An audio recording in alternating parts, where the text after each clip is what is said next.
Hey there, welcome back to my channel. So today are my July favorites, and I think I started doing this last month, and I'm gonna keep going on with it at the end of every month, show you guys obviously my perfume fragrance favorites that I wore during that month, and then in the second half of the video show some more of the favorites, whether it's makeup, beauty, skincare, food, whatever it may be. So we will start with the fragrance favorites.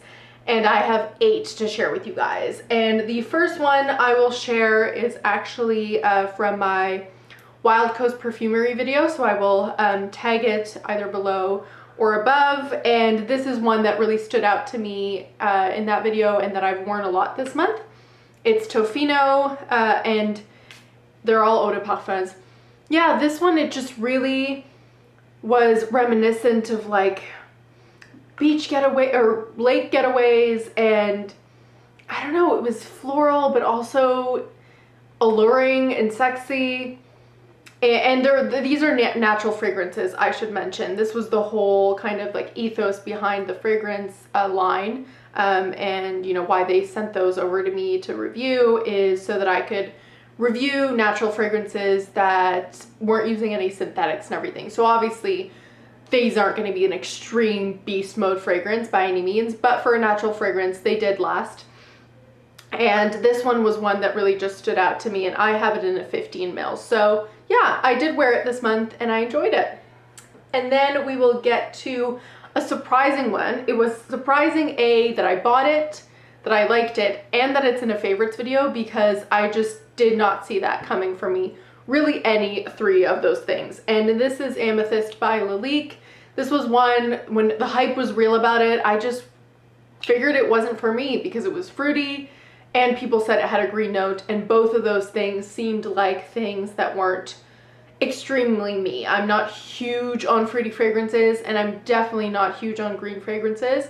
I like both, but if I had to pick out 2 things that I'm not, those would probably be the 2 things. And there was still something about it. I wanted to try it out. The other thing that made me think I wouldn't like it is people compared it to Fantasy by Britney Spears, which I've never liked. So I picked it up. I picked it up despite of all of that, and I have to say, I really do like it. I've worn it a bunch. You can't really tell on camera, but this is a big bottle. It's 100 ml or something, yeah. And there is actually a dent. I mean, it used to be right at the top. I really like it. I definitely get the berry fruitiness, and I do get the green note as well, and yet it's nothing like Fantasy. It's nothing like really any of my other fragrances. It doesn't last a very long time, which is disappointing. Nothing's lasting on me lately, but this one really does not stick around as much as I hoped it would. But it's cool. It's got an interesting vibe to it, and I'm happy to have picked it up. Like, I really enjoyed wearing it this month. And again, like, I can't say that it's for everyone, but this is a fragrance that I wouldn't have said based on everything about it would be for me. And now having picked it up, I really do like it. So Amethyst by Lalique, definitely a favorite this month. Then one that completely opposite to Amethyst, I knew from the moment I'd even seen or heard it, it was going to be for me, and I was right. It completely is. This is Athalia by Parfum. I've talked about this a bunch of times, so I won't get too deep into it, but it's a beautiful iris fragrance. It's very similar to Infusion d'Iris by Prada. It's just, yeah, it's slightly deeper than that, but it does last a lot longer than Delina, which I'm really happy about. It's powdery and very feminine and very classy, and I just love it. I really love it. I included this also in my video of 3 that smell like me, which for a new fragrance in my collection, it really jumped from being brand new to a fragrance that I can see kind of wearing all the time. Again, I try to limit how much I wear it just because I feel like I'm going to go through it, but I really do love this, and I have worn a lot of it during July. Then I just feel like we're on a trend of powdery fragrances. I'm always gonna like them, but I have picked up a bunch of powdery fragrances, so I've been enjoying them. One of which is simply Eau de Parfum Poudrée. That's I think what it is. Yeah, Eau de Parfum Poudrée by Jill Sander. This, nothing has changed from when I bought it. I've worn it a bunch. I feel like when I wear it, I just want to re-wear it all over again an hour later. It's so beautiful. It's such an interesting, pure take on a powdery fragrance, but it's not just like baby powder or just plain. It's got intrigue there, even though it's incredibly simplistic. Again, I wish it would last longer. I wish this would be beast mode and project. It doesn't just disappear, but it doesn't project that much. It stays relatively close to the skin, and I just want it to last longer, but I will say it really is nice, and I'm gonna miss this one. This isn't an easily found fragrance in Canada. You do have to order from the States or Europe, at least until now. So if and when I do go through this, this is gonna be one that I'll have to order from internationally again, because I really do like it. So that's Simply by Jill Sander.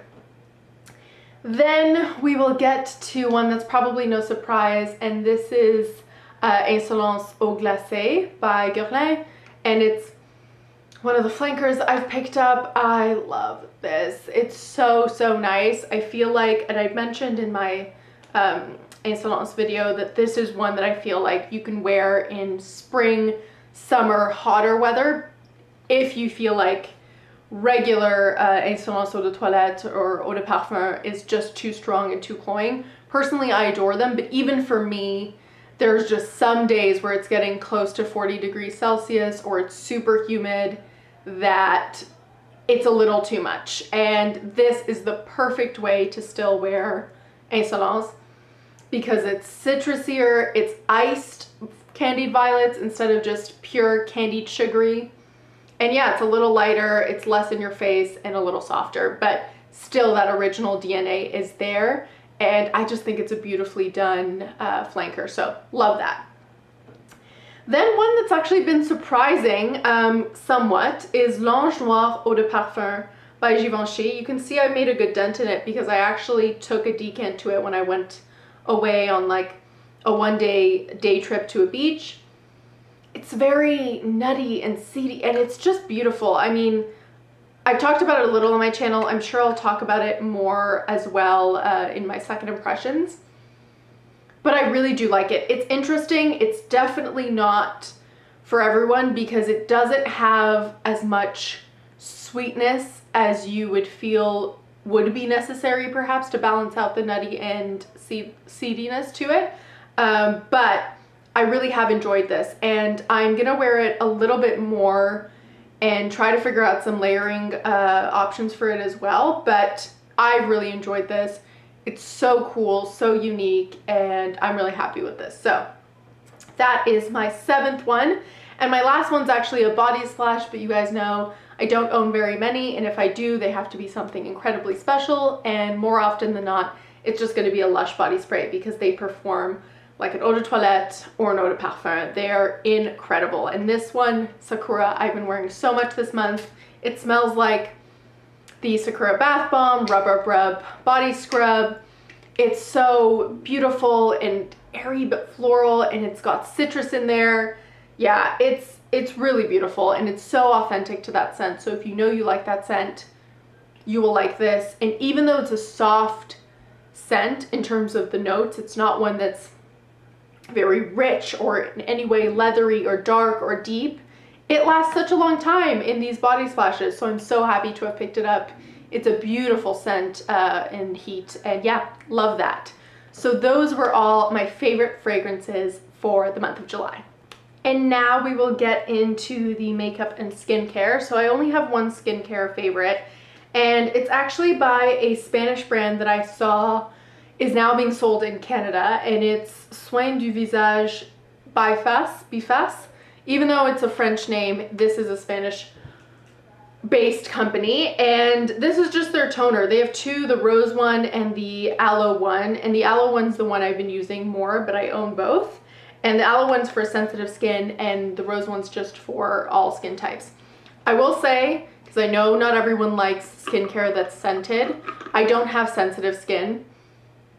So I actually do, and I know this isn't the best, but I do like skincare that's scented. I don't seek it out, but if it smells good, it's a bonus for me. I know it's not the best. Do what you need for your skin, but The scent on this is a really beautiful, clean scent. A very like French skincare brand skin scent. And this is 500 mils and it wasn't that expensive. I think it was like $15 or something for 500 mils. It's just a really fresh, soft, clean toner. I've found that it helps at the end of the day when I'm doing, you know, if I'm doing a face mask, after the mask I might use the toner before, just to freshen up my skin. I've really enjoyed it and it's pretty soft on the skin. And yeah, I mean, it's worked for me. Skincare is so personal, so I wouldn't just recommend this blindly for everyone, but personally, I've really enjoyed this. And yeah, it's been great. And then we will get to makeup. So I've had a bunch.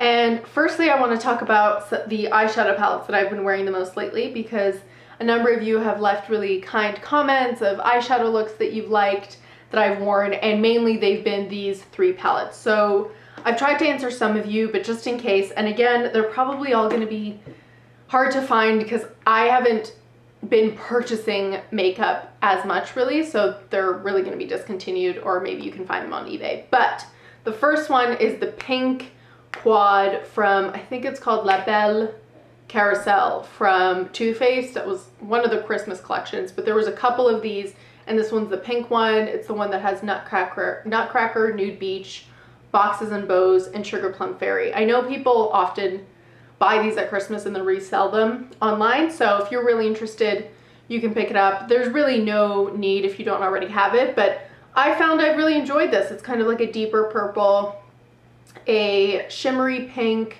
a very shimmery kind of soft gold, and a satin off-white. And that one I've enjoyed. The other one I've really enjoyed, and I think this is also discontinued. It's Steel Edo by Marc Jacobs, and there it's $8.20.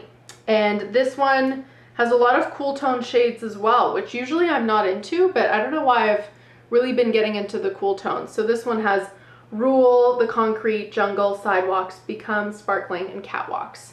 And yeah, I really enjoyed wearing that one as well. And the last one that I actually picked up pretty recently, even though it's not a new palette by any means, this is Pretty Rich, and it's the Diamond Light eyeshadow palette by Too Faced. I never picked it up at Sephora because it has a lot of, and you will see, it has 4 very like extreme pressed glitters that kind of go all over the place if you're not careful. And I just looked at it and thought, it's nice, but for the price it was going for, I didn't need another eyeshadow palette. And recently, this has been showing up in Marshalls and Winners for ridiculously cheap. And there's so many of them because, you know, with a lot of Too Faced stuff, they end up showing up there anyways. And yeah, for that price, I definitely liked it. I really enjoyed these fun glittery shades, obviously with a glitter eyeshadow base specifically, because they're extreme glitters. You will get it everywhere otherwise, but I really enjoyed that as well. And then you guys have commented also very nice things about the highlight and overall glow. I have gotten tan from just, you know, sitting outside while social distancing, but I think the 2 bronzers that I've really enjoyed, my tried and true Soleil Tan de Chanel, this is my 2nd or 3rd one. I'm sure you guys know this is a very old school YouTube makeup favorite, but I still buy them.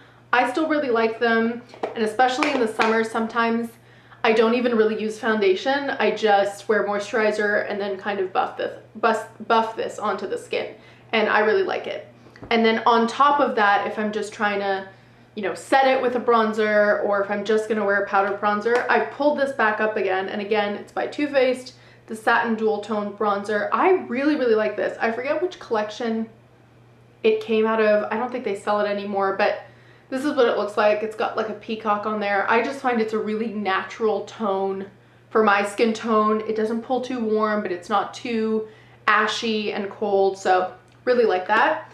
And then finally, the highlight I've been using the most lately has been Thimble by ColourPop, and it's one of those Super Shock cheeks. So you can use it on your finger if you want it really strong, or you can use a fan brush if you want a softer highlight. So those were my favorites. I hope you guys enjoyed. Don't forget to comment, like, and subscribe, and I'll see you next time. Bye.